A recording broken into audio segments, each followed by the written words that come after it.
sommes dans un bel endroit. La rivière chante, ça m'appelle. Oui. Où sommes-nous? Alors ici, on est sur l'un des bras de la petite rivière du Carbet, précisément celui qui redescend vers la mer, donc au niveau du pont Camphil. Donc c'est le début de la balade que je propose. Tu proposes des balades dans toute la Martinique ou alors principalement au Carbet? Alors je propose des balades en remontée de rivière, notamment sur la petite rivière du Carbet, mais aussi sur le Morne-Vert, une rivière qui s'appelle Caplet. Et j'ai aussi 3 balades dans le sud qui sont Cap-Macré, les Salines, au niveau de la table du Diable, la savane des pétrifications, et puis en Scaritan aussi. En quoi consiste ton travail? Tu fais juste des balades pour faire des balades, nous faire découvrir, ou derrière, tu pousses le projet un peu plus loin? Alors depuis petite, j'ai un amour profond pour la nature.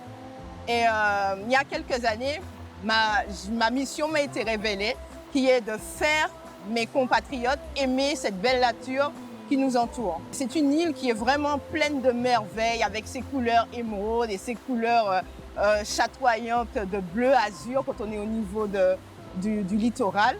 Et c'est vraiment beau à faire découvrir. Tu fais des éco-excursions.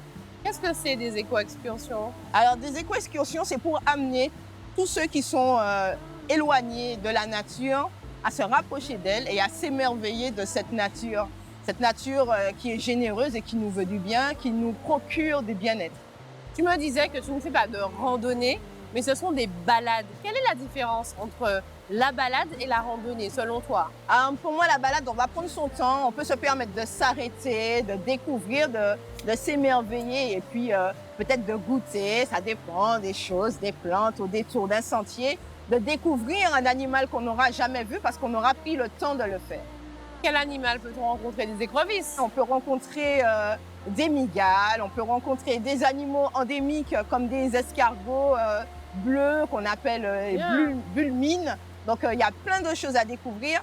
Et ce qu'il y a de bien, c'est que ce sont des petites choses, donc il faut vraiment porter l'attention. Quels sont les bienfaits justement de ces balades? Alors, moi, j'aborde le sujet de façon sensorielle, où on va découvrir son corps dans la nature. Les pieds dans l'eau, le contact de l'eau sur la peau, sentir les feuilles, l'humus et toutes ces choses qui nous entourent et souvent qu'on ne connaît pas parce qu'on vit en ville ou dans des endroits où la nature n'est pas forcément présente. On retrouve ce même concept dans toutes les balades que tu proposes? Partout, c'est toujours la même chose.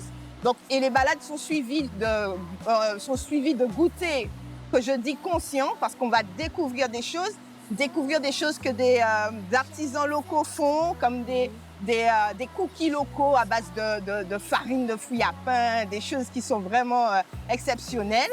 Sont suivies aussi de massages. Là, c'est l'après-midi.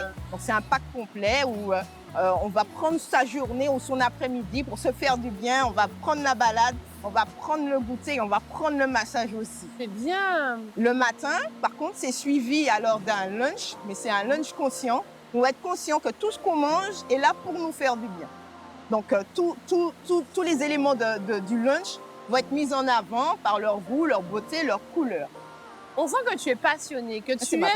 C'est ça. Grâce à ce métier-là que j'ai aujourd'hui, accompagnatrice écotouristique, j'ai découvert pas mal de personnes. J'ai rencontré des belles âmes, comme on dit, des gens qui font des choses magnifiques dans mon pays.